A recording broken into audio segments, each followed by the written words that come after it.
Subscribe कीजिए हमारे channel Sonipat 24 को। सबसे पहले लेटेस्ट खबरें देखने के लिए बेल आइकन को दबाइए। सोनीपत के गांव नाहरी में एचटी लाइन के विरोध में ग्रामीणों का अनिश्चितकालीन धरना जारी है। वहीं इसी धरने पर किसानों की एक बड़ी महापंचायत बुलाई गई थी, जिसमें हजारों की संख्या में पहुंचकर किसानों ने महापंचायत में भाग लिया। कई घंटे चली इस महापंचायत में राई से विधायक मोहनलाल बड़ौली भी पहुंचे और आसपास के किसान नेताओं ने भी इस महापंचायत में भाग लिया। महापंचायत में फैसला लिया गया कि जब तक किसानों को मुआवजा राशि नहीं दी जाएगी, तब तक एचटी लाइन का विरोध जारी रहेगा। खोदे गए गड्ढों को बंद कर दिया। वहीं महापंचायत में पहुंचे भाजपा विधायक ने भी आश्वासन दिया कि जो भी पंचायत फैसला लेगी, वो प्रतिनिधियों के साथ जाकर अधिकारी और मुख्यमंत्री तक उनकी बात पहुंचाएंगे।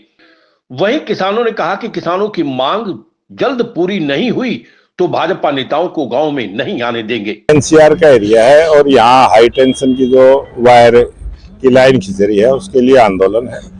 और किसान, क्योंकि यहाँ जमीनें करोड़ों की रेट में है, किसान को दर्द होता है, छोटे किसान हैं, तो इन किसानों की जो मांग है उसको लेके मुख्यमंत्री जी से, सरकार से बात करेंगे। जो कानूनी रूप से इनकी मदद होगी, मैं उस पक्ष का आदमी हूँ, उस पक्ष की इनकी बात रखूंगा। किसानों का ये कहना है कि जब मुआवजा जब तक नहीं दिया जाता, जब तक इनकी बात नहीं होती, काम को रुकवा दिया जाए। क्या काम को रुकवाया जाएगा? वो मुआवजा जो नहीं मिला है उसके बारे में मंत्री साहब से बात करी है। कुछ जब तक अकाउंट का नंबर किसान का नहीं आता, वो मुआवजा देने में असमर्थ रहते हैं, तो उसके लिए बात हुई है। एक कमेटी जो भी किसान तय करेंगे, पंचायत चलेगी और जो भी निर्णय होगा, जो कमेटी बनेगी, उसके साथ में जाके बात रखूंगा। देखिए, इससे पहले हम 12 जनवरी को आए थे और एक बड़ी फोर्स यहां लगा करके किसानों को पहले दिन गिरफ्तार किया, उन पे दबाव दिया गया और उसके बाद जबरदस्ती पुलिस के डंडे के सहारे काम करने की कोशिश की जा रही थी, जबकि पुलिस की जिम्मेवारी है कि वो किसान की रक्षा करे। प्रशासन का ये काम नहीं है कि वो बिजली कंपनियों की दलाली करे। आज किसान के पास जमीन उसकी मां के समान है, करोड़ों रुपए उसकी कीमत है। ये कौन सा कानून है देश में कि आप जेसीबी लेके आएंगे, सामान लेके आएंगे, किसान की सहमति नहीं लेंगे, उसको मुआवजा नहीं देंगे और उसके खेत में खड्डे खोदने शुरू कर देंगे। ये गुंडागर्दी है बिजली कंपनियों की। ये गुंडागर्दी किसान बर्दाश्त नहीं करेगा। पूरे हरियाणा में लगभग 22 जिलों में 20 लाइनों का काम बंद है। इससे पहले असंध में खड्डे आटे गए थे, उसके बाद नीमड़ी वाली में, और आज यहां नंबर है। किसान अपनी खेती करेगा। अगर लाइन लेके जानी है तो किसान को मार्केट रेट के हिसाब से पूरा मुआवजा दो, अन्यथा जो है किसान लाइन नहीं जाने देगा। जान दे सकता है, जमीन नहीं देगा फ्री में। एक पंचायत फैसला ये भी हुआ है कि अगर मांगे पूरी नहीं हुई तो बीजेपी नेता को नहीं जाने देगा। बिल्कुल होगा, बाइकाट होगा। यहाँ के विधायक की बात चल रही है।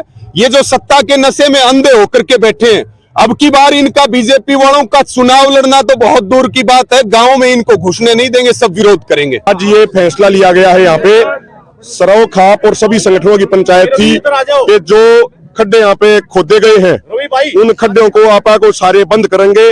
प्रशासन गुंडागर्दी कर रहा है, किसानों को मुआवजा दिए बगैर, किसानों की मांगे माने बगैर यहाँ पे जबरदस्ती करी जा रही है, तानाशाही करी जा रही है, धक्काशाही करी जा रही है।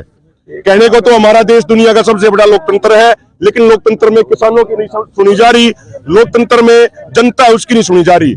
यहाँ पे 6-6, 7-7 करोड़ कीमत है एक किले की, लेकिन प्रशासन ने बिना मुआवजा दिए, सरकार बिना मुआवजा दिए यहाँ पे जबरदस्ती खड्डे खोद रही है।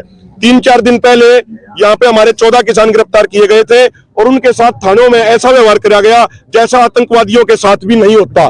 85 साल के बुजुर्ग, उनको खाने के लिए कुछ नहीं दिया गया, पीने के लिए चाय नहीं दी गई, उनको बिछाने के लिए नीचे कपड़े नहीं दिए गए, उनको ओढ़ने के लिए कुछ नहीं दिया गया। इस कड़कड़ाती ठंड में हम तमाम प्रशासन को, सरकार को, खट्टर साहब को ये कहना चाहते हैं, खट्टर साहब, जनता से बड़ा कुछ नहीं होता, पंचायत से बड़ा कुछ नहीं होता। तो आप तरीके से, संवैधानिक तरीके से काम कीजिए।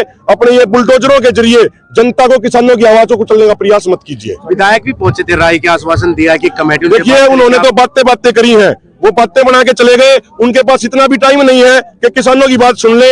यहाँ पे पदाधिकारीगण और गाँव वाले कहते रहे कि भाई विधायक जी बात तो सुनो, वो बोले मेरी मीटिंग है। कोई बात नहीं विधायक जी, आने वाला टाइम है, इलेक्शन का टाइम है। आप मीटिंग में करो, मीटिंग में रहो, और आपको ऐसा बना देंगे कि आप हमेशा के लिए बीजेपी आरएसएस वाले की मीटिंग में बैठे रहो, आपने आगे तो विधायक नहीं बनाओगे। और आज सबने सर्वसम्मति से यह भी फैसला किया है कि यदि हमारी मांगे पूरी नहीं करी गई, यदि किसानों को मुआवजा नहीं मिला, तो भाजपा के किसी भी नेता को, किसी भी विधायक को अपने गांव में नहीं घुसने देंगे, पूरे इलाके के लोग नहीं घुसने देंगे।